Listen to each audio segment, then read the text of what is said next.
आपने देखा होगा एक लड़का है, उसका बाप इंतकाल कर चुका है, उसके पास 1 बीघा ज़मीन है। अब देखिए मैं आपको कहाँ ले जा रहा हूँ। उसके पास 1 बीघा ज़मीन है, 1 बीघा ज़मीन है, लेकिन अचानक उसकी माँ को कैंसर होता है। बाप उसका इंतकाल कर चुका है, उसके पास बस 1 ही बीघा ज़मीन है। उसकी माँ का इलाज होना है, इलाज के लिए उसको अपनी ज़मीन बेचना पड़ रही है। उस ज़मीन की कीमत 2 लाख है। हम गांव के सरपंच हैं, हम गांव के मुखिया हैं, हम गांव के पैसेदार हैं, हम गांव के अमीर आदमी हैं। हमारी नज़र ख़राब है, हम उस ज़मीन को ख़रीदना चाहते हैं। हमारे घर से लगी हुई है वो ज़मीन, और हमें मालूम है कि ये बेचेगा क्योंकि इसकी माँ बीमार है। ऐसा है कि नहीं आजकल? ऐसा है ना? 2 लाख की ज़मीन, हमें मालूम है उसकी कीमत 2 लाख की है, लेकिन अब हमें मालूम है कि उसका बाप नहीं है, माँ बीमार है, वो इलाज कराएगा और इलाज के लिए उसको ज़मीन बेचना पड़ेगी। लेकिन अब तो वो ज़मीन कम दामों में भी बेचेगा। अब हमें उम्मीद है कि 1.5 लाख में मिल जाए। वो आदमी आता कहता कि भाई आपके घर से लगी हुई है, मेरी ज़मीन है, मैं इसको बेचना चाहता हूँ। आपने कहा नहीं आया, मुझे ज़रूरत नहीं है साहब, मेरी माँ की तबीयत ख़राब है, मैं उसके इलाज के लिए टाटा हॉस्पिटल जाऊँगा, बम्बई, मैं पटना में जा रहा हूँ, मैं इसका इलाज कराना चाहता हूँ, मेरी ज़मीन की कीमत 2 लाख रुपए है, तुम ले लो। ये आदमी कहता है नहीं साहब, मुझे ज़रूरत ही नहीं है, और अगर तुम्हें देना ही है तो 1.5 लाख की दे दो, 1 लाख की दे दो। अभी तो ज़मीन की कोई कीमत ही नहीं। लॉकडाउन के बाद ज़मीन की कीमत बढ़ी कहाँ रही है, हालात ऐसे ही हैं। मजबूर आदमी है बेचारा, उसने कहा ठीक है लाओ, 2 लाख का माल है, 1.5 लाख दे दो। आपने 1.5 लाख रुपए उसको दे दिए और ज़मीन ले ली।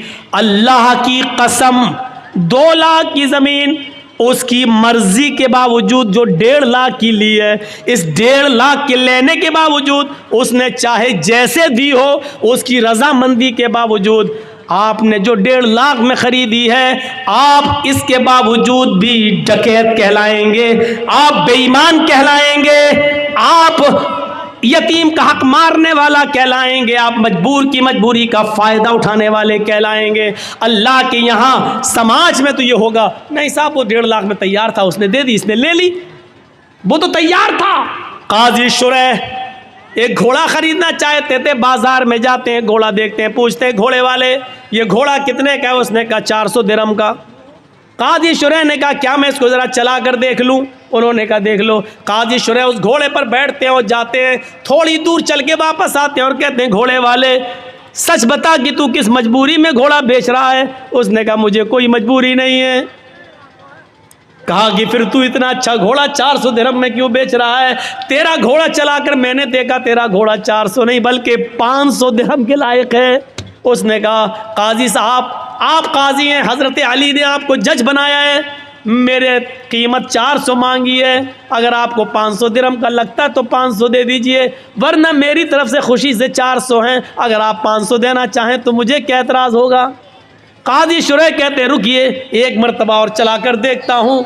उस घोड़े को उन्होंने दोबारा चलाया और आकर कहते हैं आए अल्लाह के बंदे सच सच बता तुझे क्या मजबूरी है? उसने कहा मुझे कोई मजबूरी नहीं है।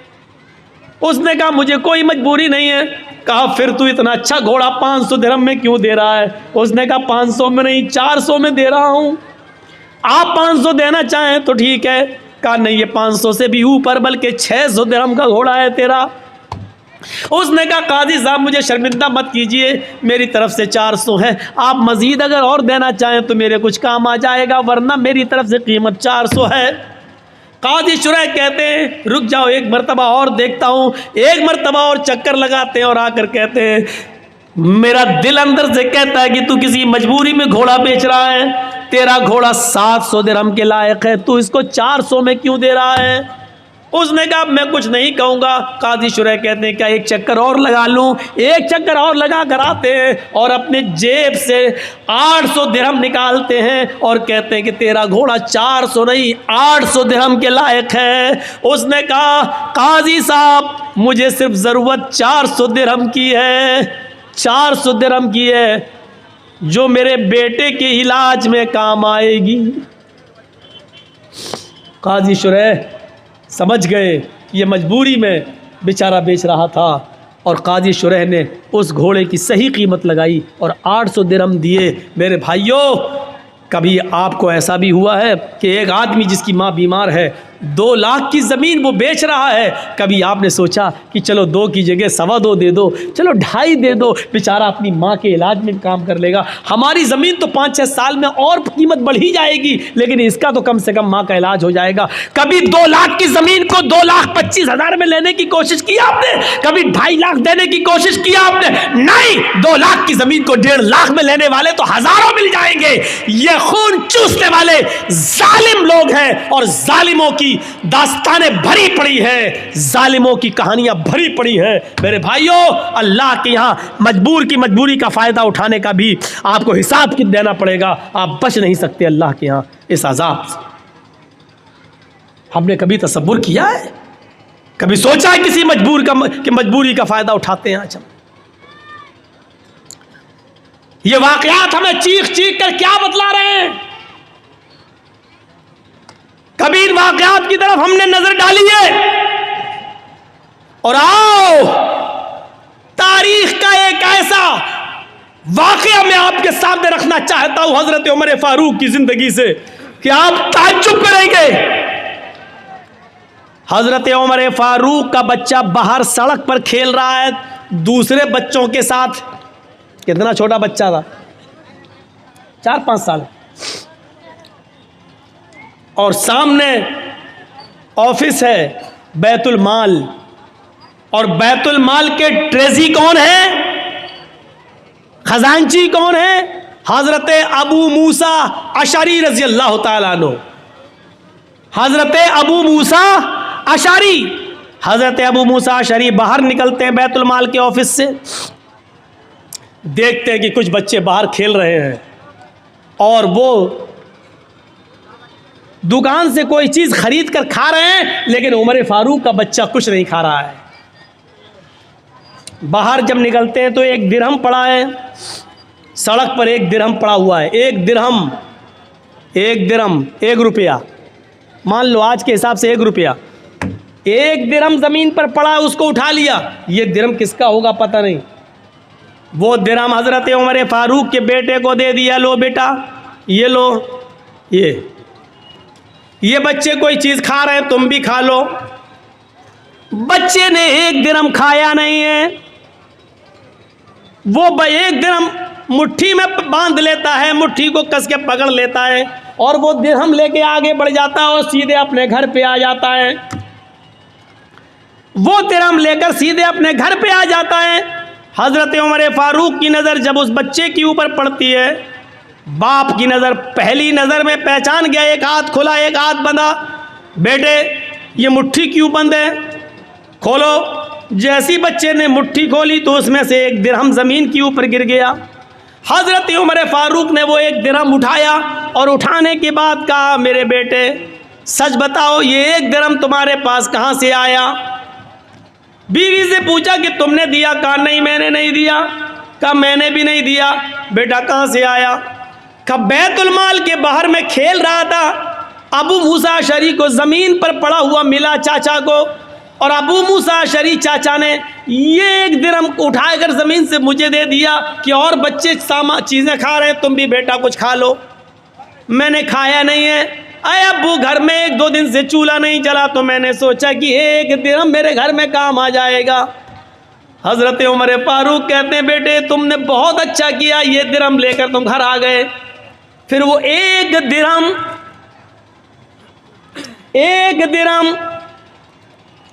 10-20 बीघे ज़मीन पर नाजायज कब्जा करने वालों,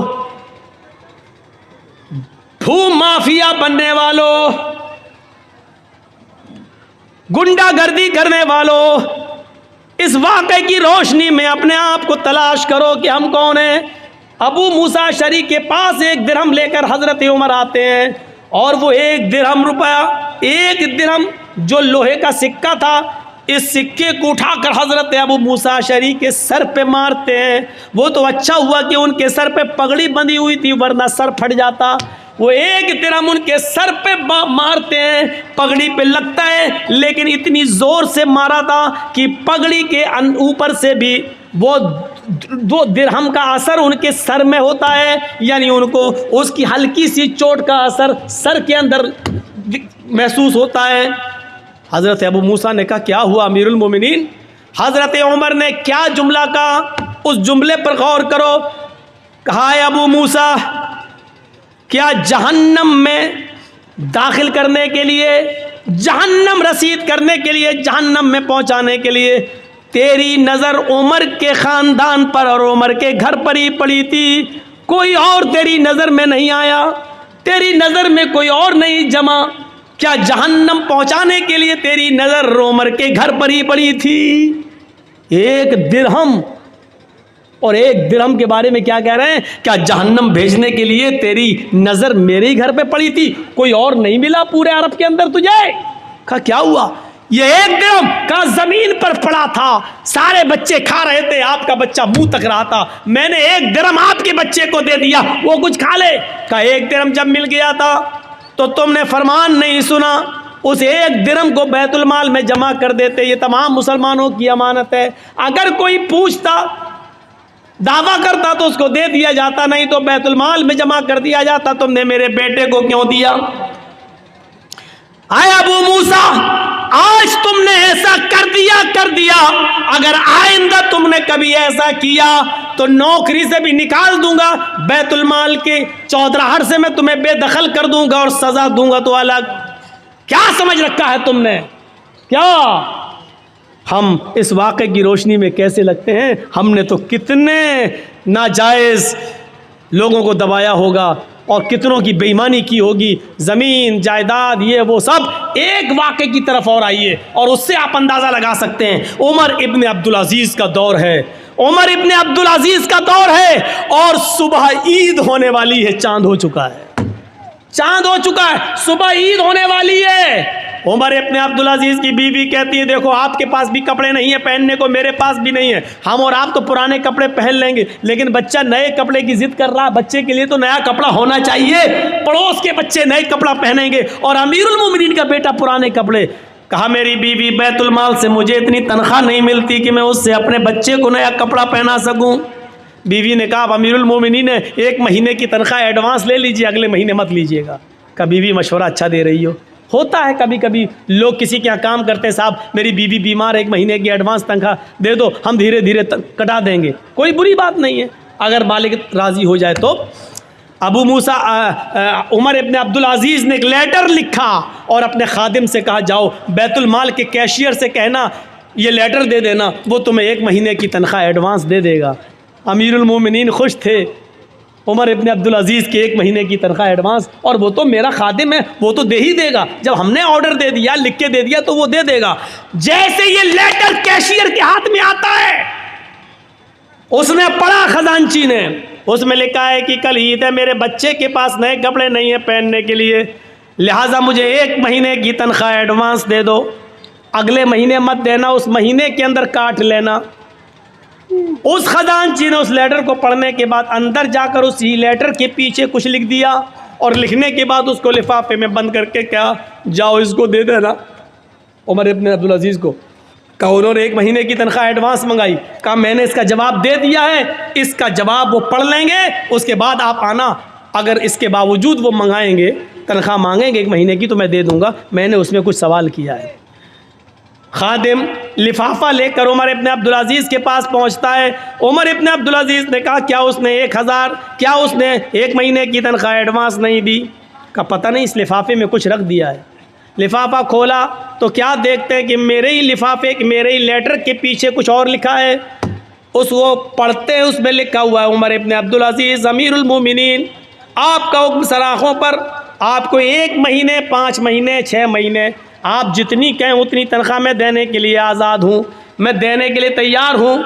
अमीरुल मोमिनीन आपने लिखा है कि मेरे बच्चे के पास नए कपड़े नहीं हैं पहनने के लिए, इसलिए मुझे 1 महीने की तनख्वाह एडवांस दे दो, अगले महीने काट लेना, लेकिन आपने ये नहीं लिखा अगले महीने तक अगर आप जिंदा न रहे, अगला महीना शुरू होने से पहले अगर आपका इंतकाल हो गया तो 1 महीना जो एडवांस तनख्वाह आपके पास जाएगी, इस तनख्वाह को वापस कौन करेगा? उसका ज़मानती कौन है? उस तनख्वाह को बैतुल माल में जमा कौन करेगा? काश ये वाक़यात मोदी ने पढ़े होते, ये वाक़यात योगी ने पढ़े होते तो उनको पता चलता कि इस्लामी हुक्मरानों की तारीख कैसी गुजरी है।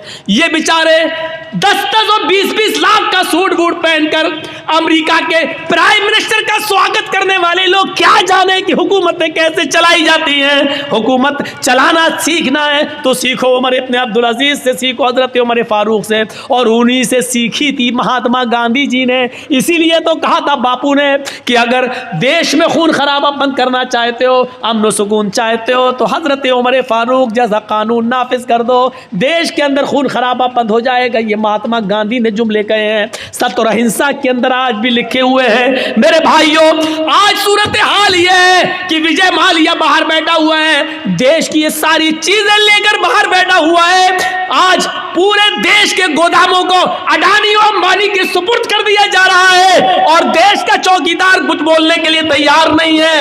हजारों करोड़ की अफीम और गांजा और चरस बंबई के एयरपोर्ट, बंबई के पोर्ट पर समंदर के ऊपर पकड़ी जा रही है, लेकिन मेरे भाइयों उसके मंगाने वाले को, उसके मालिक के को आज तक पूछने के लिए भी नहीं बुलाया जा रहा है। आज इस तरीके से हुकूमतें चल रही हैं।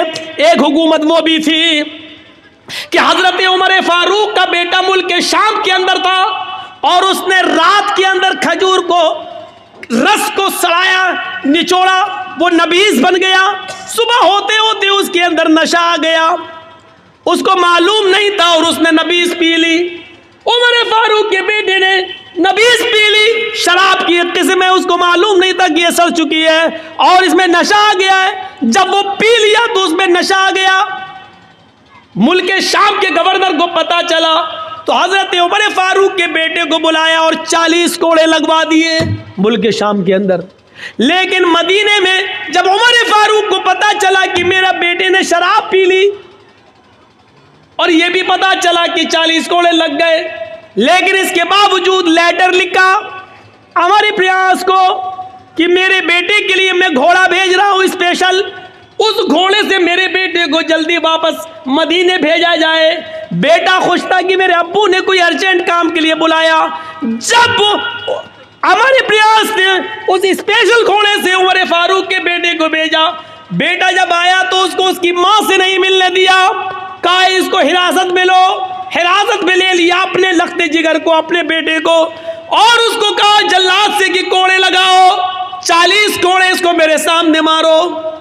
बेटा कहता है अमीरुल मोमिनीन, आए अब्बू जान, एक जुर्म की 2 बार सजा कैसे? 40 कोड़े की सजा तो मैंने मुल्क शाम में खा ली है, धोखे से नशे वाली चीज पी ली, इसके बावजूद मैंने 40 कोड़े वहां खा लिए, फिर यहां क्यों मारा जा रहा है? कहा पहला जल्लाद 10 कोड़े मारेगा, उसके बाद दूसरा मारेगा, क्योंकि 10 के बाद वो थक जाएगा, फिर जितनी जोर से मार पड़नी चाहिए उतनी जोर से मार नहीं पड़ेगी। 40 कोड़े दूसरे जल्लादों से पड़वाया। बेटा कहता रहा अब्बू जान, एक जुर्म की डबल सजा, ये बेइंसाफी है।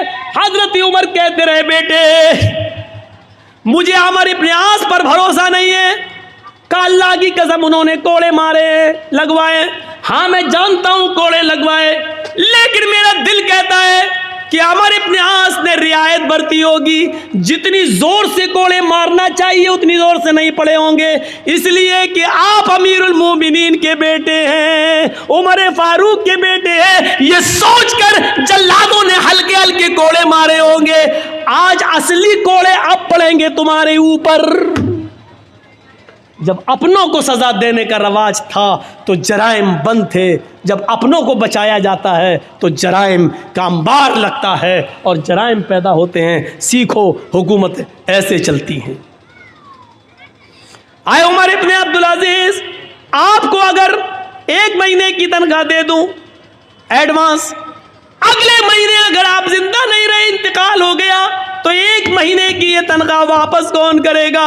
हजरत उमर इब्न अब्दुल अजीज रोने लगे और अपनी बीवी से कहने लगे, बीवी जिस अमीरुल मोमिनीन का कैशियर इतना ज़्यादा अमानतदार हो, इतना ज़्यादा अल्लाह से डरने वाला हो कि वो अपने अमीर को भी, अपने हाकिम को भी सवाल कर रहा हो, तो मुझे उम्मीद है कि इंशाअल्लाह एक दिरहम की बेईमानी नहीं होगी। मेरा बच्चा कल पुराने कपड़े ही पहनेगा, 1 महीने की तनख्वाह में एडवांस नहीं लेंगे, क्योंकि हमें ये मालूम नहीं है कि अगले महीने हम ज़िंदा रहेंगे भी या नहीं रहेंगे। मेरे भाइयों, ये वाक़यात हमें झंझोड़ देते हैं,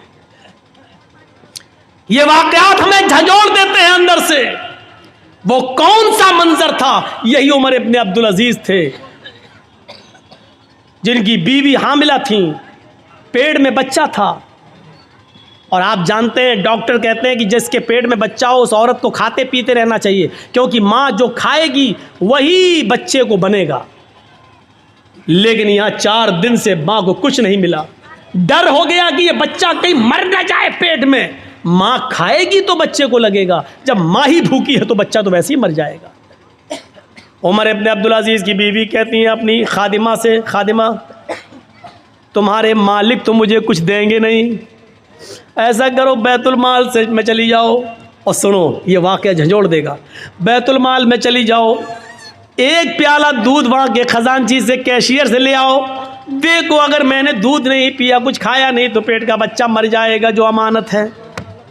रात की तारीकी में खादिमा निकलती है और बैतुल माल के कैशियर से कहती है, बैतुल माल के खजानची से कहती है कि 1 प्याला दूध दे दो।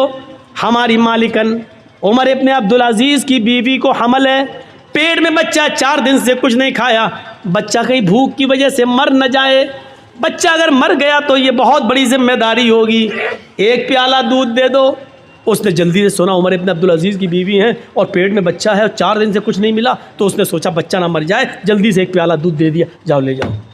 रात का तकरीबन यही टाइम होगा, 2:30। उमर इब्न अब्दुल अजीज़ उठ चुके थे, कुएं के पास बैठकर वज़ू बना रहे थे। उन्होंने दरवाज़ा खुलते हुए देखा। थोड़ी देर के बाद देखते हैं कि एक औरत, हमारी खादिमा, चादर में कुछ छिपाए हुए चली आ रही है। उमर इब्न अब्दुल अजीज़ ने देखा कि वो मेरी बीवी के कमरे में चली गई। ये पीछे से कमरे में जाते हैं तो कहते हैं कि तुम कौन? कहा मैं आपकी खादिमा। क्या दे रही हो मेरी बीवी को? क्या देखते हैं कि मेरी बीवी के हाथ में दूध का प्याला है। उमर इब्न अब्दुल अजीज़ ने कहा, तुम्हें उस ज़ात की कसम जिसके कब्ज़े में हम तुम दोनों की जान है, जब तक मुझे हिसाब न दे दो कि ये दूध कहाँ से आया, मैं तुम्हें पीने की इजाज़त नहीं देता। उमर इब्न अब्दुल अजीज़ की बीवी ने दूध का प्याला रोक लिया। कहा, अमीरुल मोमिनीन, मेरी नीयत पे शक मत करिए, 4 दिन से सिर्फ पानी पी रही हूँ, खाने पीने को कुछ नहीं है। आपकी अमानत मेरे पेट में पल रही है, अगर ये भूखी रह गई, अगर मुझे कुछ नहीं मिला तो इसकी भी परवरिश नहीं होगी और ये पेट में मर जाएगा। इसलिए मैंने 1 प्याला दूध बैतुल माल से मंगवा लिया। फरमाया, मेरी बीवी, बैतुल माल के 1 प्याला दूध को लेने के लिए हमें बैतुल माल के सारे मुसलमानों को जमा करना पड़ेगा। जब वो हमें खुशी खुशी इजाज़त दे दें कि 1 प्याला दूध तुम अपनी बीवी को दे सकते हो, तब तुम्हारे लिए जायज़ होगा। बिना उनकी इजाज़त के हम तुम्हें दूध नहीं दे सकते।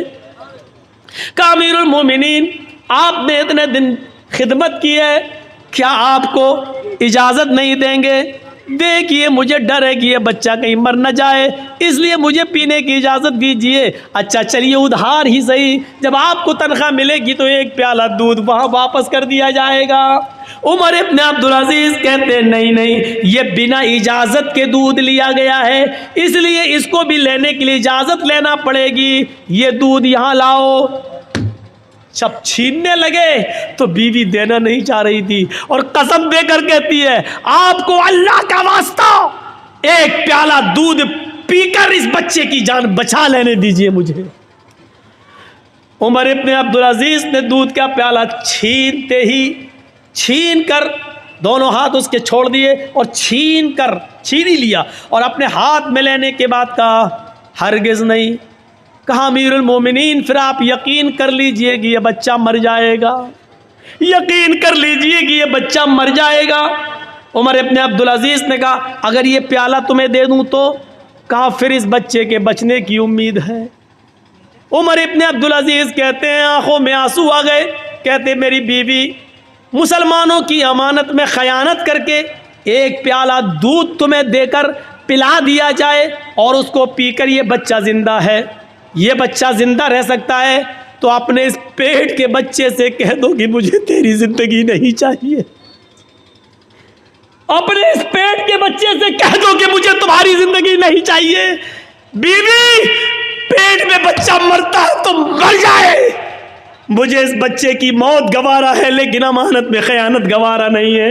एक प्याला दूध की बेईमानी हमें कबूल नहीं है। गए और बैतुल माल में वो दूध जमा करके बैतुल माल के कैशियर को नौकरी से हटा दिया कि तुमने मेरी इजाज़त के बगैर ये दूध कैसे दिया। इन वाक़यात की रोशनी में हम कैसे लग रहे हैं, और इन वाक़यात की रोशनी में हम तो छोड़ो मोदी और योगी कैसे लग रहे हैं। इन वाक़यात की रोशनी में मेरे भाइयों हम सब तसव्वुर करें, हम सब देखें, हम सब सीखें, हम सब जानें। और लाल बथानी वालों, हम बार बार तुम्हारा नाम लाल बथानी कह रहे हैं। नाम उन्हीं का लिया जाता है जिनसे मोहब्बत हो, नाम उनका लिया जाता है जिनके बारे में दिल में जगह हो। मैं इसलिए कह रहा हूं क्योंकि आपके बारे में कुछ तो गलतफहमियां मेरे दिल में डाली गई। 15 साल से हमसे बराबर कहा जा रहा उधर मत जाना, उधर मत जाना, और मेरी खोपड़ी में नहीं बैठ रहा था कि कौन लाल बथानी। 15 साल हो गए, हमारे जहन में नहीं आ रहा। अरे वहाँ तो ऐसा होता वैसा होता। अब मैं माइक में हूँ, मैं बताऊँगा नहीं, वो सब रिकॉर्ड हो जाता है, इसीलिए मैं मना कर रहा था।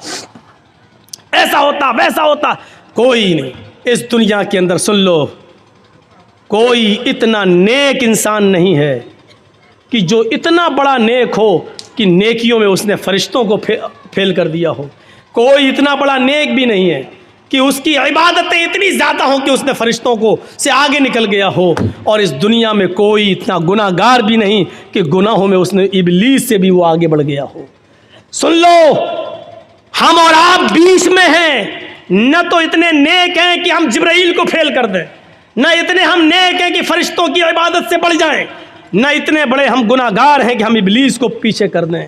इसीलिए फरमाया अल्लाह के रसूल ने, कुल्लु बनी आदम खत्ताऊन व खैरुल खत्ताईन तव्वाबून। हर इब्ने आदम से ख़ता और गलती होती है, बेहतर गलती करने वाला और बेहतर गुनाहगार वो है गुनाह करके अपनी गलती की फ़ौरन तौबा कर ले। जानबूझकर गुनाह नहीं, धोखे से गुनाह हो जाए तो अपनी गलती की फ़ौरन तौबा कर ले और अपने रब को मना ले, अपने रब को राज़ी कर ले। लाल बथानी के लोगों, सुना है मैंने, अल्लाह करे कि ये चीज़ गलत हो, अल्लाह करे जिसने मुझे बताया हो ये चीज़ गलत साबित हो जाए। सुना है कि जहाँ भू माफियागिरी चलती है, जहाँ हम दूसरों की ज़मीनों पर कब्जा किए हैं, ज़मीन मेरी 4 बीघा है और हम 20 बीघा के मालिक बने बैठे, जहाँ ये बुराई हमारे अंदर है, वहाँ शराब नोशी भी बहुत ज़्यादा बड़ी हुई हमारे समाज में, मुआशरे में। जिसने मुझे बताया, अल्लाह करे कि ये खबर गलत हो, लेकिन अगर सही है तो समझ लो कि ये बहुत बड़ा जुर्म अजीम है। अभी सुन लिया, हज़रत उमर फारूक ने अपने बेटे को भी कोड़े लगाए और क्या कहा कि मुझे अमर इब्ने आस पर शक है, ऐसा हो सकता है कि उन्होंने रियायत बरती हो। मेरे भाइयों, शराब इतना बड़ा जुर्म अजीम है, पहले तो ये हराम नहीं हुई, और जब हराम हुई तो आपको मालूम होना चाहिए इसको किसी मजबूरी में और किसी बीमारी में भी पीने की इजाज़त नहीं दी अल्लाह के नबी सल्लल्लाहु अलैहि वसल्लम ने। शायद आपको मालूम होगा, उमर फारूक का ज़माना था, अमीरुल मोमिनीन का ज़माना था, उसमें एक बहुत बुजुर्ग एक सहाबी थे जिन्होंने बहुत लंबी उम्र पाई है। उस सहाबी का नाम है कुदामा इब्ने मज़ून। सहाबी का नाम है कुदामा इब्ने मज़ून। बहुत बुजुर्ग हो गए थे, इन्होंने अल्लाह के नबी का ज़माना भी पाया, फिर नबी अकरम के इंतकाल के बाद अबू बकर खलीफा बने, उनके भी ज़माना पाया। अबू बकर के बाद उमर फारूक आए तो उमर फारूक का भी ज़माना इन्होंने पाया। उमर फारूक के दौरे खिलाफत में ये काफ़ी बूढ़े हो गए थे, बहुत कमज़ोर हो चुके थे। ये अपने बच्चों के सहारे उठते थे और चलते थे, मस्जिद में जाते थे। कभी कभी जब तबीयत ठीक होती थी तो लाठी का सहारा लेकर मस्जिद में अपने आप पहुँच जाते थे, लेकिन चलते थे लाठी लेकर ही। एक रात में इनको बहुत शदीद दर्द हुआ और उस दर्द ने इस बुजुर्ग सहाबी को की नींद हराम कर दी। करवट तक बदलने में बेचैनी हो रही थी, दर्द से कराह रहे थे, लेकिन सवाल यह कि रात में तबीब कौन मिलेगा, हकीम कौन मिले, नहीं था।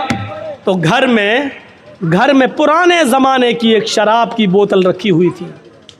किसी ने कहा, कुदामा इब्ने मज़ऊन से, घर में किसी फ़र्द ने कहा कि एक काम करिए अब्बू, ये थोड़ी सी शराब आधी बोतल पी लीजिए, इतनी पी लीजिए कि आपको नींद आ जाए। होता ही है, आदमी जब दर्द से कराता है तो डॉक्टर टेबलेट दे देता है, नींद की गोली दे देता है, वो आप खा लीजिए सो जाएंगे। याद रखना, नींद की गोली खाना और शराब पीना दोनों एक दर्जे में दाखिल है। लेकिन डॉक्टर जब नींद की गोली तजवीज़ कर दे तो जितने पावर की लिखेगा उतने पावर की दवा आप इस्तेमाल कर सकते हैं बतौर दवा के। शरीयत इस बात की इजाज़त देती है। डॉक्टर ने लिखा है हल्के पावर की 0.25 और हम खा रहे हैं 0.5 यानी डबल पावर की, तो आप ये शराब पी रहे हैं, ये जुर्म है, फिर आपका, फिर गुनाहगार हैं आप। डॉक्टर अगर आपको लिख रहा है 54 भर की और आप खा रहे हैं 98 भर की, तो इसका मतलब ये है कि आप शराब पी रहे हैं। डॉक्टर के मशवरे के मुताबिक, डॉक्टर वो भी MBBS MD डॉक्टर जो दवाओं में माहिर, झोला छाप नहीं जो साइकिल लेके दौड़ते रहते हैं और ख़ुद मरीज़ ढूंढते हैं, इनका ये नहीं, इनको तो खुद ही नहीं मालूम होते कि कौन से पावर की दवा इस्तेमाल की जाए। तो कुदामा इब्न मज़ऊन को किसी ने कहा कि आप शराब पी लीजिए, इतनी पी लीजिए कि आपको नींद आ जाए, क्योंकि मजबूरी है, आप दर्द से कराह रहे हैं, आप कम से कम आराम से सो जाएंगे। कुदामा इब्न मज़ऊन ने सोचा कि हाँ चलो मजबूरी है, दर्द की वजह से, हम कोई शराबी थोड़ी हैं, हराम हो चुकी है, लेकिन दर्द हो रहा है तो बतौर दवा के हम इसको इस्तेमाल कर लेते हैं। तो कुदामा इब्न मज़ऊन ने बुढ़ापे में थोड़ी सी शराब पी ली, इतनी पी ली कि उनको नींद आ गई। धीरे धीरे ये खबर अबू हुरैरा को पता चली, अबू हुरैरा रज़ी अल्लाह तआला अन्हु के ज़रिए दूसरे सहाबा को पता चली, फिर दूसरे सहाबा के ज़रिए सुबह होते होते शाम होते होते ये खबर हज़रत उमर फ़ारूक को मिल गई। हज़रत उमर फ़ारूक को मिली कि कुदामा इब्न मज़ऊन ने इस बुज़ुर्गी में शराब पी ली। सुबह हुई, दूसरा तीसरे दिन उनको बुलाया गया, अपने बेटे, उनके अपने बेटे सहारा देकर आए। कुदामा इब्न मज़ऊन उमर फ़ारूक के सामने खड़े हैं और देखिए तुम तो तंदुरुस्ती में शराब पीते हो, कुदामा इब्न मज़ऊन बूढ़े हैं और बीमारी में शराब पी ली थी। हज़रत उमर फ़ारूक ने कहा है कुदामा, मैंने सुना है कि तुमने शराब पी है परसों। कुदामा इब्न मज़ऊन कहते हैं हाँ आपने सही सुना है, लेकिन आपने शायद ये नहीं सुना कि मैंने किस वजह से शराब पी। रात में कोई हकीम नहीं मिला और दर्द ने मुझे बेचैन कर दिया था, तो मैंने सोने के लिए, नींद आ जाए और दर्द से मुझे छुटकारा मिल जाए, इसलिए मैंने इतनी शराब पी ली थी। हज़रत उमर फ़ारूक ने एक मीटिंग बुलाई और कहा तुम लोग, बहुत से साहबा अल्लाह के नबी के ज़माने में भी मौजूद थे, आज मुझे ये बताओ क्या अल्लाह के रसूल ने कभी किसी सहाबी को मजबूरी में भी, किसी बीमारी में भी शराब पीने की इजाज़त दी है? अगर एक वाक़या मुझे मिल जाए कि बीमारी में किसी को शराब पिलाई हो तो मैं कुदामा इब्न मज़ऊन को छोड़ दूंगा। लेकिन किसी भी सहाबी ने जवाब नहीं दिया, सब ने कहा कि मजबूरी में भी और बीमारी में भी अल्लाह के नबी ने किसी को शराब पीने की इजाज़त नहीं दी। कहा कुदामा तुम्हें सज़ा मिलेगी और 40 कोड़े तुम्हें पड़ेंगे। कुदामा इब्न मज़ऊन तैयार हो गए, ठीक है फिर मारिए। बुढ़ापे में जो आदमी खुद खड़ा होने के लायक न हो, उनके बेटे उनको खड़ा कर देते हैं। अबू हुरैरा और दूसरे सहाबा कहते हैं अमीरुल मोमिनीन, एक बुजुर्ग आदमी को, एक बूढ़े आदमी को जो अपने पैरों के बल खुद खड़ा होने के लायक नहीं है, ऐसे आदमी को आप सज़ा कैसे दे सकते हैं? उनको मालूम नहीं था मजबूरी में पिए। हज़रत उमर कहते हैं अबू हुरैरा अपनी बात अपनी पॉकेट में रखो, या मुझे मजबूरी में शराब पीने की कोई दलील दे दो कि अल्लाह के रसूल ने कभी किसी को बीमारी में शराब पीने की इजाज़त दी हो, और जब तक ये दलील नहीं दोगे मैं किसी की बात नहीं मानूंगा। तो फिर मीटिंग होती है और उस मीटिंग में ये होता है, आए अमीरुल मोमिनीन, सारे सहाबा कहते हैं अमीरुल मोमिनीन एक बात है, सज़ा मिलनी चाहिए इनको, चलो मैं भी कहता हूँ मारो, लेकिन अभी ये बीमार हैं, अभी चलने के लायक नहीं है, बिस्तर पर बैठकर नमाज पढ़ रहे हैं, दवा इनकी चल रही है, हफ्ता 10 दिन की इनको मोहलत दे दो, थोड़ी सी ताकत इनके अंदर आ जाए, जब ये अपने से लाठी लेकर चलने लगे तब इनको 40 कोड़े मार देना। अभी बेचारे चलने के लायक नहीं है, कल तो इनको दर्द ही हो रहा था और आज ये बेचारे अपने बच्चों के सहारे पर खड़े होकर यहाँ तक आए हैं। हजरत उमर फारूक ने कहा सॉरी, मैं तुम्हारी इस पेशकश को भी नहीं मान सकता। मान लो मैंने इनको 10 दिन की मोहलत दे दी, 15 दिन की मोहलत दे दी, एक मुजरिम मेरे सामने खड़ा है और मैंने उनको 20 दिन की 10 दिन की मोहलत दे दी, लेकिन उस मोहलत से पहले मैं ही इंतकाल कर जाऊं तो कल क़यामत के दिन मैं अपने रब को क्या जवाब दूंगा? जब मेरा रब कल मुझसे पूछेगा मुजरिम मिल गया था फिर तुमने सजा क्यों नहीं दी, उसकी सजा को मुलतवी क्यों कर दिया, ये सजा आज ही मिलेगी। और फिर फिर हजरत उमर फारूक ने 2 लोगों के सहारों पर हजरत कुदामा इब्न मज़ून को खड़ा कर दिया और उसी बीमारी के अंदर उनको 40 कोड़े मारे गए। 40 कोड़े पड़ने के बाद कुदामा इब्न मज़ून की हड्डियां इतनी कमज़ोर हो गई कि फिर वो 1 साल 1.5 साल 2 साल जितने दिन जिंदा रहे फिर वो लैट्रीन बिस्तरी पे किया करते थे, फिर वो खाना बिस्तर पे खाया करते थे, फिर वो पूरी ज़िंदगी बिस्तर से उठ नहीं सके और मस्जिद में नमाज पढ़ने नहीं जा सके। उनकी फिर पूरी ज़िंदगी की नमाज मस्जिद के अंदर ही, घर के अंदर बिस्तर पे हुई और उनके घर वालों ने उनको उसी बिस्तर पर लैट्रिन कराई है, फिर उसी बिस्तर पर उनका इंतकाल होता है। ये सब कुछ बर्दाश्त कर लिया लेकिन हज़रत उमर फारूक ने उनकी सज़ा मुलतवी नहीं की। आप अंदाज़ा लगा सकते हैं एक बूढ़े आदमी को भी सज़ा दी गई, 40 कोड़े मारे गए, जबकि उसने बीमारी में और मजबूरी में और दर्द की वजह से शराब पी, लेकिन कुदामा को भी सज़ा दी जाती है। मेरे भाइयों, फिर हम तो नौजवानी के आलम में शराब पी रहे हैं, हम कहाँ हैं, हमारी हैसियत क्या है? या अय्युहल्लज़ीना आमनुत्तकुल्लाह हक्का तुकातिह, ऐ ईमान वालो अल्लाह से डर जाओ जैसा कि उससे डरने का हक़ है। ये है उससे डरने का हक़, ये है उससे डरने का। वो कौन सा तकवा था कि एक चरवाहा जंगल में बकरी चरा रहा है, और हज़रत उमर अपने साथियों के साथ जंगल में से गुज़र रहे हैं। उमर फारूक के साथियों ने कहा भूख लग रही है, कुछ खाना बना लिया जाए। तो कहा कि चलो ये चरवाहा बकरियां चरा रहा है, इससे एक बकरी ख़रीद लेते हैं। हज़रत उमर ने कहा बीनी शातन, एक बकरी बेचोगे मुझे, एक बकरी मुझे बेच दो। चरवाहे ने कहा बकरी मेरी नहीं है, मेरे मालिक की है, हम तो ग़ुलाम हैं, हम तो उसका हुक्म मानते हुए बकरी चराने आए हैं जंगल में। उसको मालूम नहीं कि मेरे सामने जो हस्ती खड़ी है ये 22 लाख मुरब्बा मील पर हुकूमत करने वाली हस्ती है, ये उमर है, उसको मालूम नहीं है चरवाहे।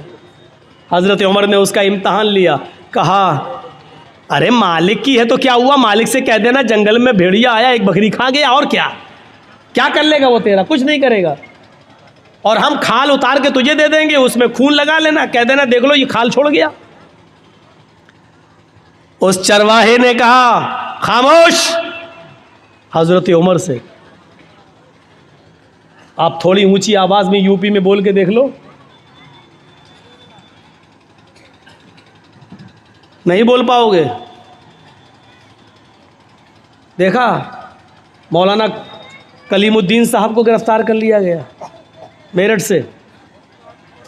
क्या हुआ कि 15 साल पहले ये गैर मुस्लिमों की किताबों से हवाले देते थे और गैर मुस्लिमों को मुसलमान बनाते थे पैसे का लालच देकर।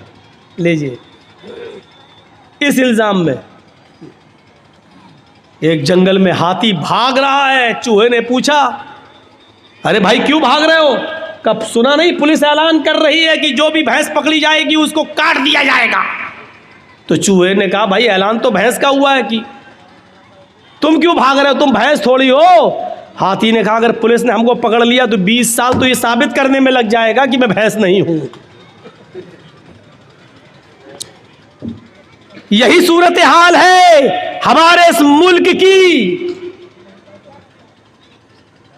अभी एक पुलिस वाले आए, कोई भी एक इल्जाम लगा के अंदर डाल दो, 10 साल के पहले जमानत नहीं हो रही है, छूट नहीं रहे, 10 साल जेल में, 10 साल के बाद पता चलता है मौलाना जर्जीस को बाइज्जत बरी किया जाता है। कोई सबूत नहीं मिला। 10 साल हमें ये साबित करने में लग जाता है कि हमने ये जुर्म नहीं किया। डॉक्टर कफील साहब देख रहे हैं हमारे गोरखपुर के अंदर, गिरफ्तार कर लिया गया, रासुका देशद्रोही का मुकदमा लगाया गया।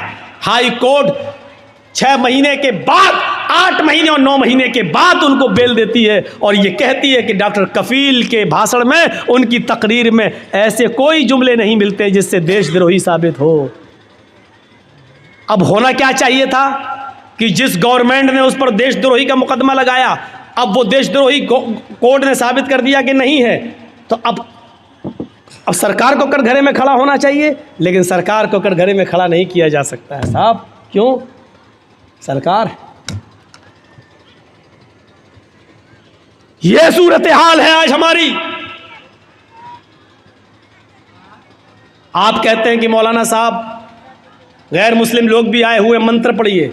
हमारे पास नोटिस आता है कि आप दीनी जलसों में जाते हैं, सुप्रीम कोर्ट का नोटिस मेरे पास आता है कि आप पढ़ते क्यों हैं ये रामायण और गीता, आपको क्या मतलब है इससे? ये सूरत हाल है। और याद रखना, जासूस गैरों में नहीं होते, अपनों में होते हैं। एक बात याद रखिएगा, हम पढ़ते हैं 2-4 मंत्र, आप ही के यहां से जो जासूसी निकलेगी, और थाने में मौलाना साहब ने सुप्रीम कोर्ट का नोटिस आने के बाद भी मंत्र पढ़े हैं। बहुत आसान है हुक्म दे देना और चला लेना, लेकिन मेरे भाइयों, दूसरे के मजबूरी को भी सामने रखिए कि दूसरा किस तरीके से जिंदा है। यही चीज़ें चढ़ा चढ़ा कर डॉक्टर जाकिर नाइक को आज कहाँ जाना पड़ा बेचारे। आज हिंदुस्तान के अंदर नहीं, मलेशिया में उनको पनाह लेना पड़ी। किसने साथ दिया? कौन था उनके साथ? और जर्जीस ने उसी वक्त कहा था, आज डॉक्टर जाकिर नाइक पर उंगली उठी है गवर्नमेंट की। अगर सारे मुसलमान एक प्लेटफार्म पे नहीं आए तो यहां से रवाज निकलेगा। आज के बाद मौलवियों की नींदें हराम होंगी। नहीं सुनी हमारी किसी ने। दूसरे मसलक के लोगों ने कहा वो तो वहाबी है, उस आतंकवादी है, ये है वो है। खुद अपने ही लोगों ने गवर्नमेंट तक जासूसी की वीडियो निकाल निकाल कर दिखाई, देखो फला स्टेज पर इतने लोगों को मुसलमान किया, इतने लोगों को मुसलमान किया। ये जासूसी उनके साथ की गई और आज डॉक्टर जाकिर नाइक को मलेशिया जाना पड़ा। मेरे भाइयों, तसव्वुर कीजिए आप, मैंने कहा था कि उठेगा, लेकिन जब एक प्लेटफार्म पे कोई नहीं आया, उसके बाद फिर उठा। तो देखो मौलाना कलीमुद्दीन चले गए, देखो मौलाना साद को किस तरीके से कोरोना बम कहा गया है। वो निजामुद्दीन मरकज के अंदर, ये मरकज से फैला कोरोना, ये फैला। हमने पेशीन गोई की थी, हालांकि इल्म गैब अल्लाह के अलावा कोई नहीं जानता, लेकिन आसार बता रहे थे कि डॉक्टर जाकिर नाइक की खामोशी पर, उनकी बात पर खामोशी ये दूसरे मौलवियों के लिए दरवाज़ा खोल रही है। और खुला, क्या चाहते हो कि मेरे लिए भी दरवाजे खुल जाएं? खुलेंगे तो देखा जाएगा, लड़ेंगे, लेकिन जहां तक हो सके अपने आप को पहले एहतियात किया जाए, अपने आप को बचाया जाए। अल्लाह के रसूल ने फरमाया, जब जंगल में जाओ तो पहले ऊँट को बांध दो दरख्त से, उसके बाद अल्लाह पर भरोसा करो। ऊँट को खुला छोड़ दिया, सो गए, अल्लाह मालिक कुछ नहीं होगा तो भाग ही जाएगा। पहले बांध दो, फिर सोइए, फिर अल्लाह पे भरोसा कीजिए कि मैंने ऊँट को बांधा है, अल्लाह पे भरोसा कुछ नहीं होगा। तो पहले एहतियात कीजिए, पहले तदबीरें कीजिए आप। वो चरवाहा था जंगल का, और क्या कह रहा उमर से, 22 लाख मुरब्बा मील पर हुकूमत करने वाली शख्सियत से, खामोश, मुझे बता रहे अपने मालिक से कह देना, मैं तुझे तो जानता नहीं हूं कि तू कौन है, लेकिन इतना सुन, मैं मोहम्मद रसूलुल्लाह का उम्मती हूं। हजरत उमर कान लगाकर उसकी बात को सुन रहे हैं। मैं मोहम्मद रसूलुल्लाह का मानने वाला हूं। तुमने मुझे जो मशवरा दिया, मेरा मालिक बहुत नेक है। अगर एक बकरी में तुम्हें बेच भी दूं और उसकी कीमत ले भी लूं तो मेरा मालिक मुझे कुछ नहीं कहेगा। मैं कह दूं कि बकरी भेड़िया खा गया तो मेरा मालिक मेरा यकीन भी कर लेगा।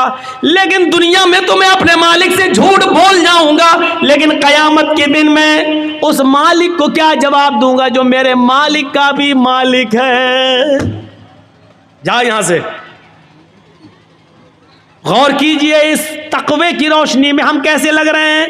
लाल बथानी के लोगों, ईमानदारी के साथ बताना, इस चरवाहे के तकवे की रोशनी में हम कैसे लग रहे हैं। हम अपने गरीबान में बटन खोल कर ज़रा झांके तो हम कितने % मुसलमान नज़र आ रहे हैं। इस वाक़े की रोशनी में ज़रा अपने ज़मीर को झंझोड़ कर देखें कि हम कहाँ खड़े हैं। हम अपने आप को मुसलमान कहलाने के लायक हैं भी या नहीं है। ज़रा गौर करके देखें, हम अपने ज़मीर से ज़रा पूछें, अपने ज़मीर से ज़रा सवाल करें, अपने दिल से ज़रा पूछें। मैं ये नहीं कह रहा हूँ हम मौलवी भी गुनाहगार हैं, हम लोग भी गुनाहगार हैं। मौलवी भी इंसान होता है, फरिश्ता नहीं होता है। गलती आपकी नजरिए की है। आपने मौलवियों को फरिश्तों की नजर से देखना शुरू कर दिया है। आपने मौलवी को फरिश्ते की नजर से देखना शुरू कर दिया है। नहीं नहीं, मौलवी फरिश्ता नहीं होता है। वो भी गलती कर सकता है, वो भी खता कर सकता है, उससे भी गलती और खता होती है। इंसान है हम। जब अल्लाह के नबी कह रहे हैं कि मैंने मारने के लिए मिसवाक उठाई लेकिन मुझे डर लग गया, मैं यहाँ कांप गया, क्या मोहम्मद सल्लल्लाहु अलैहि वसल्लम उस लड़की को, उस खादिमा को जो मारने जा रहे हो, कहीं ऐसा तो नहीं उसकी गलती से ज्यादा तुम्हारी सजा हो जाए दी हुई।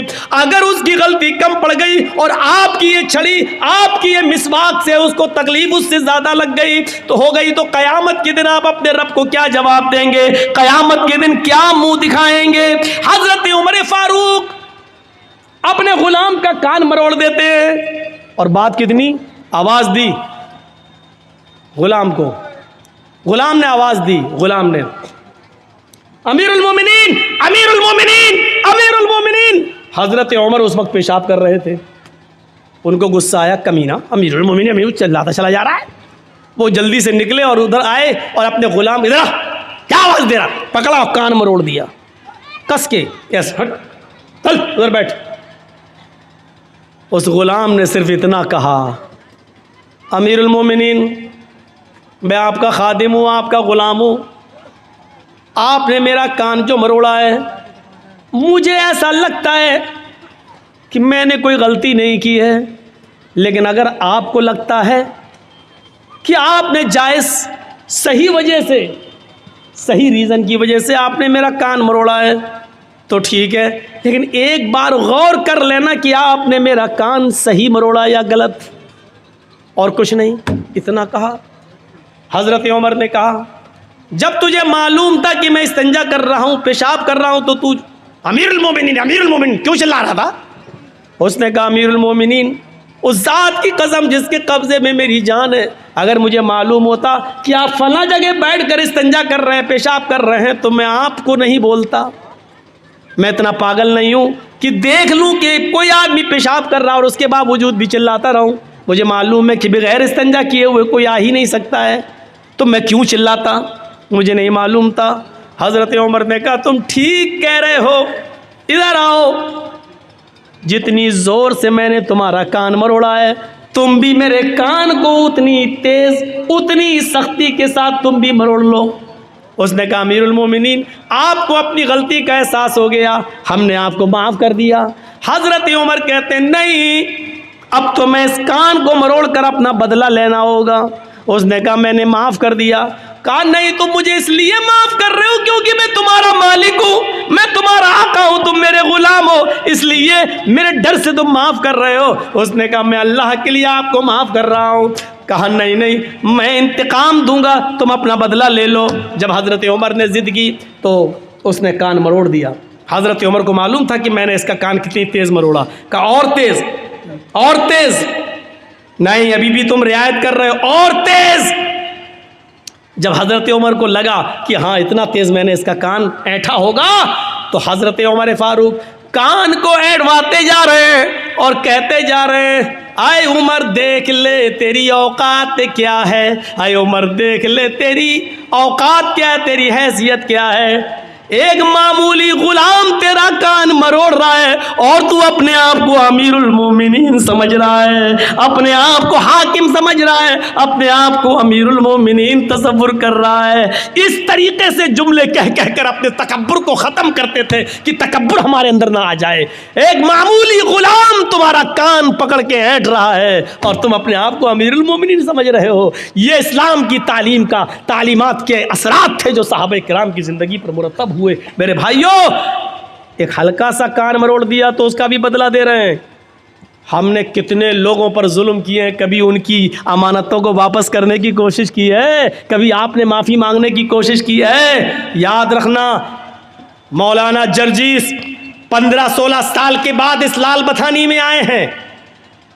16 साल के बाद हम जो आए हैं आपकी इस बस्ती में, 15 साल के बाद, 15 साल के बाद, 15 साल पहले जिन्होंने मेरा प्रोग्राम सुना था और 15 साल के बाद आज जो प्रोग्राम सुन रहे हैं मेरा, ये 15 साल की जर्जीस की ज़िंदगी चीख चीख कर ये कह रही है कि आए जर्जीस, तू अपनी ज़िंदगी के 15 साल कम कर चुका है। अल्लाह ने तेरी ज़िंदगी में जितने दिन लिखे थे, अब उन दिनों में तू 15 साल कम कर चुका है।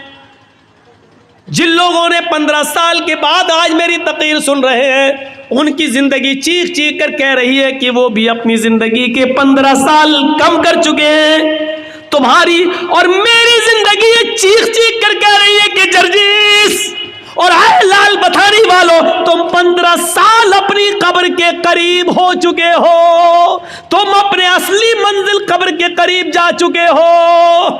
अब तुम्हारे और कब्र के दरमियान ज्यादा फासला नहीं, उस दूरी में 15 साल की कमी हो चुकी है।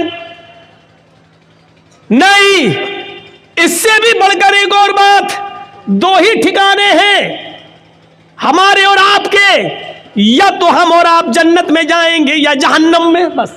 तीसरा कोई ठिकाना नहीं। किसी से भी पूछ लो, तीसरा कोई ठिकाना है? नहीं, 2 ही ठिकाने, जन्नत या जहन्नम। हम और आप, या तो जन्नती या जहन्नमी। अल्लाह के यहाँ हिसाब किताब पूरे उतरे, जन्नती, नाकाम हो गए तो जहन्नमी। मैं अब एक बात और कह रहा हूं, 15 साल की ये जिंदगी चीख चीख कर कह रही है, लाल बथानी वालों, तुम्हारी भी और जर्जीस मेरी भी, कि तुम जन्नत या जहन्नम के और इतने करीब हो चुके हो कि 15 साल का अरसा कम हो चुका है। तुम या तो अपनी जन्नत के करीब हो या अपनी जहन्नम के। जन्नत के आसार तो दिखाई नहीं दे रहे हैं, जहन्नम के आसार तो बिल्कुल जाहिर नजर आ रहे हैं। जन्नत के आसार कैसे नजर आ गए?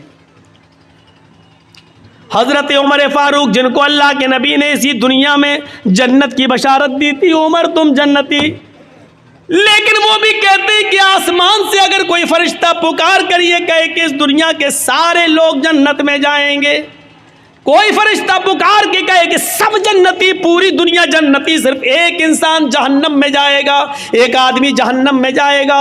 हजरत उमर कहते हैं अगर फरिश्ता ये कहते कि सब जन्नती एक जहन्नमी, तो मैं ये समझूंगा कि जहन्नम में जाने वाला वो एक जहन्नमी कहीं मैं तो नहीं। ये उमर फारूक का हाल है। फिर हम और आप कैसे सो जाते हैं अपने बिस्तर पर ये सोच कर कि हम तो जन्नत में जाएंगे, हम जन्नती हैं। हमने कैसे ये तसव्वुर कर लिया कि हम मरेंगे तो हम जन्नत के अंदर जाएंगे? ये तसव्वुर हमारे दिलो दिमाग में आ कैसे गया? और जब ये यकीन नहीं है कि हम जन्नत में जाएंगे या जहन्नम में, फिर हमें हंसी कैसे आ जाती है, हमारे चेहरे पे मुस्कुराहट कैसे आ जाती है? हम एक दूसरे से हंस और मजाक, हंसी का खेल कैसे खेल लेते हैं और मजाक कैसे कर लेते हैं। अल्लाह के नबी जब जहन्नम का दौरा करके आए, मेराज से वापस आए, जन्नत और जहन्नम देखकर आए, इस दुनिया में आए, तो फरमाते हैं लौ तअलमूना मा अअलम लज़हिबतुम कलीलन वलबगैतुम कसीरा। लोगों, मैंने जहन्नम के जो अज़ाब का मंजर देखा है, अगर मैं तुम्हें बता दूं, अगर तुम जान जाओ जहन्नम में क्या क्या अज़ाब है, जो मैं देख कर आया हूं, जो मैं जानता हूं जहन्नम के बारे में, अगर वो तुम्हें मालूम हो जाए, लज़हिबतुम कलीलन वलबगैतुम कसीरा, तो जिंदगी भर तुम रोते रोते गुजार दोगे, हंसना छोड़ दोगे, हंसना भूल जाओगे, और रोते रोते तुम्हारी जिंदगी गुजर जाएगी, हंसोगे कम और रोगे ज्यादा। ये सूरत हाल है हमारी। हमें नींद कैसे आ रही है, कैसे हम आराम से अपने बिस्तर पे सो जाते हैं, और कैसे हमारी हिम्मत हो जाती है एक दूसरे के ऊपर जुल्म करने की।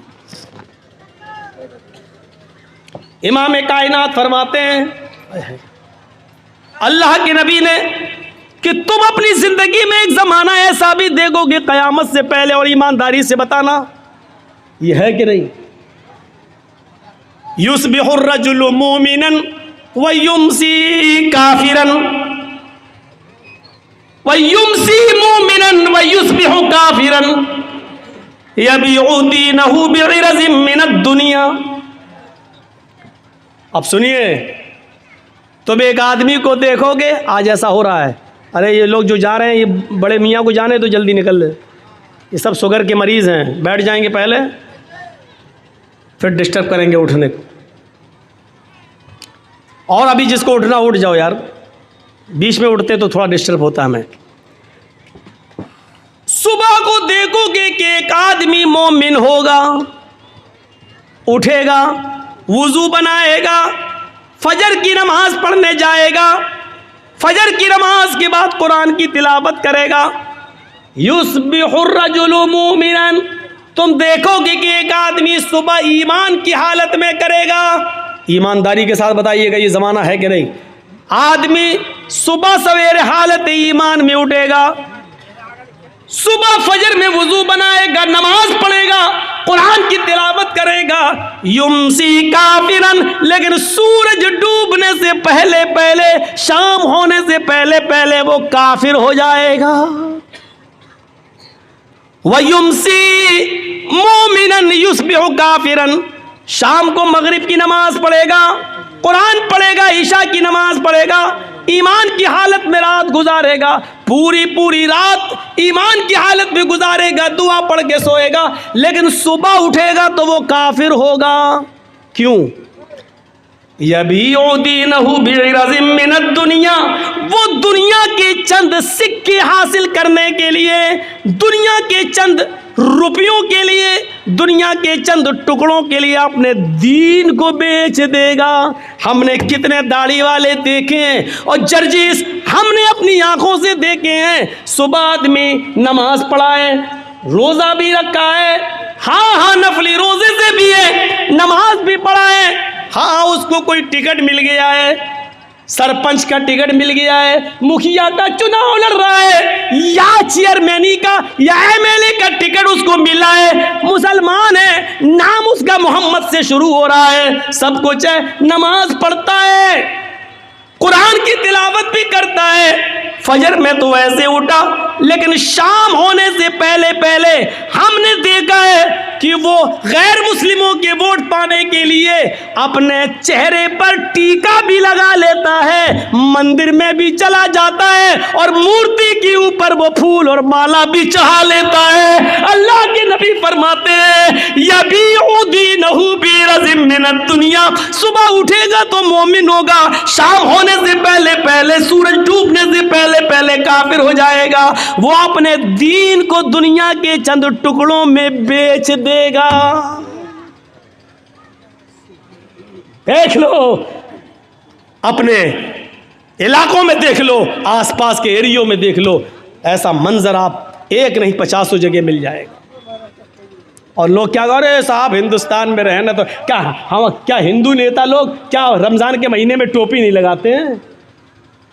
तो आप क्या चाहते हैं कि वो कर रहे हैं तो हम भी वही करें?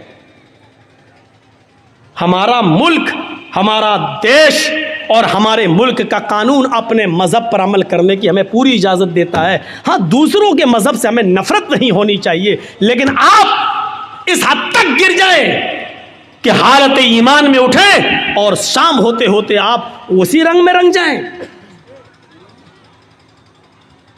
सूरत हाल आप देख रहे हैं। ज़रा Mumbai high court, Maharashtra high court और आप उड़ीसा हाई कोर्ट वगैरह की के रिकॉर्ड उठा के देखें और वहाँ की सरकारों के नियम और कानून देखें तो आपको पता चलेगा कि ये क्या प्लानिंग हो रही है। महाराष्ट्र गवर्नमेंट ने ये कानून पास कर दिया है कि जितने भी कॉलेजेस और यूनिवर्सिटीज़ हैं, मेडिकल वगैरह हैं, उनमें अल्पसंख्यक में सबसे ज़्यादा मुसलमान ही हैं। ईसाई और यहूदी और मुसलमानों सब अल्पसंख्यक में आते हैं, लेकिन निशाना हमारे ऊपर है। अल्पसंख्यक लड़कियों को 50% एडमिशन दिया जाए। मैं पूछना चाहता हूँ कि आपको हम मुसलमानों की लड़कियों की इतनी फिक्र क्यों हो रही है? 50% का कोटा छोड़ दो, 10% का कोटा ही हमारे मुसलमान लड़कों के लिए क्यों नहीं रख देते हो? मुसलमान लड़कों के लिए कोई कोटा नहीं।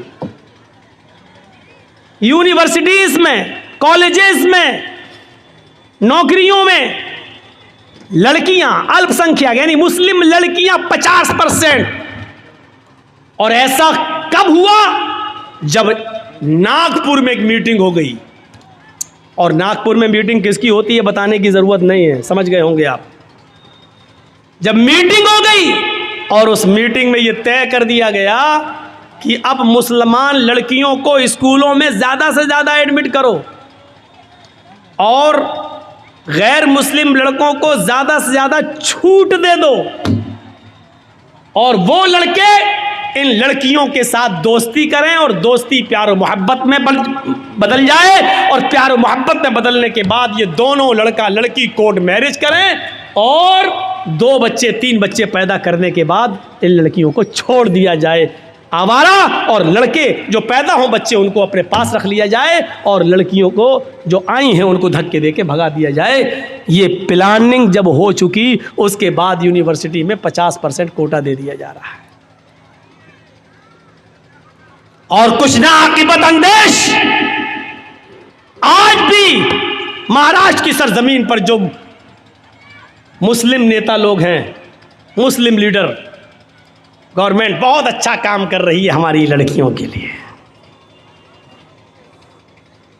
ये उन्हीं के दलाल होते हैं। आपने लड़कों के लिए कोशिश क्यों नहीं की? सोचो आप। और बंगाल की एक लड़की, एक औरत, हम नहीं नाम लेंगे, एक हाजी की बेटी,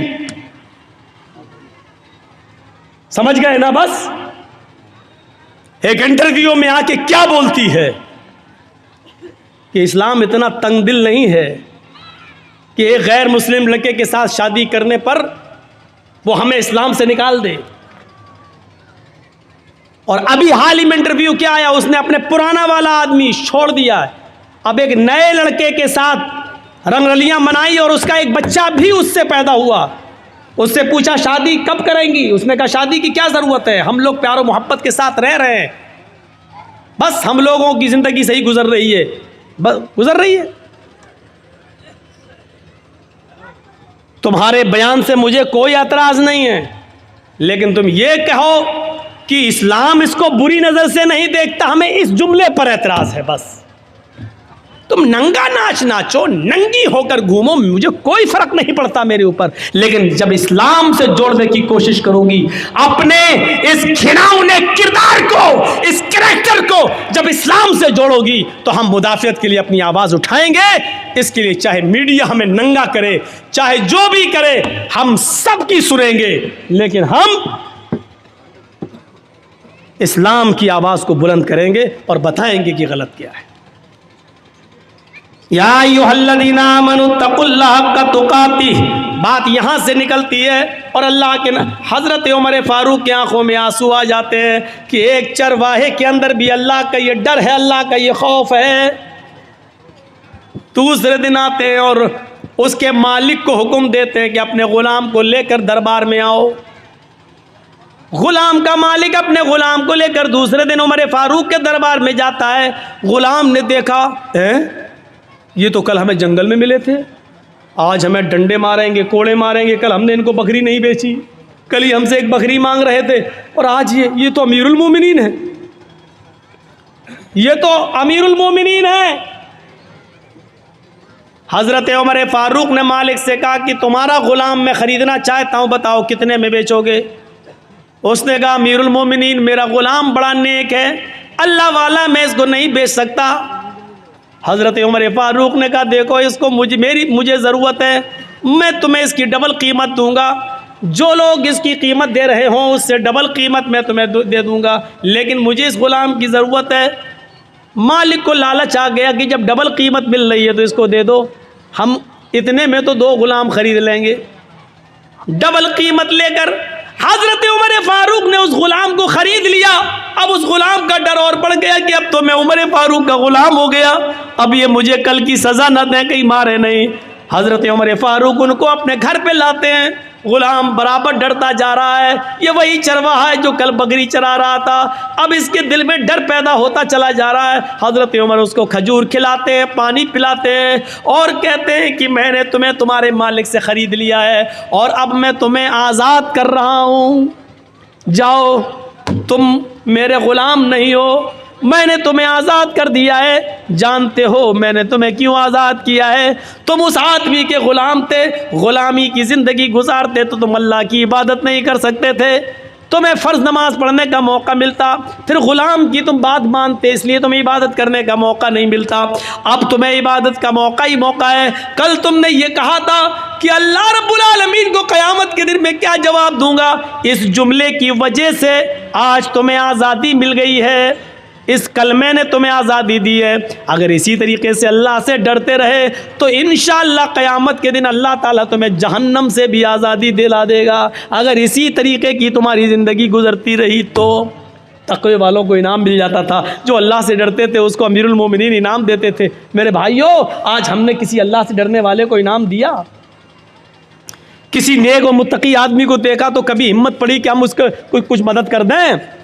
कभी हमारी हिम्मत नहीं पड़ती कि हम इसकी कुछ मदद करें। क्यों?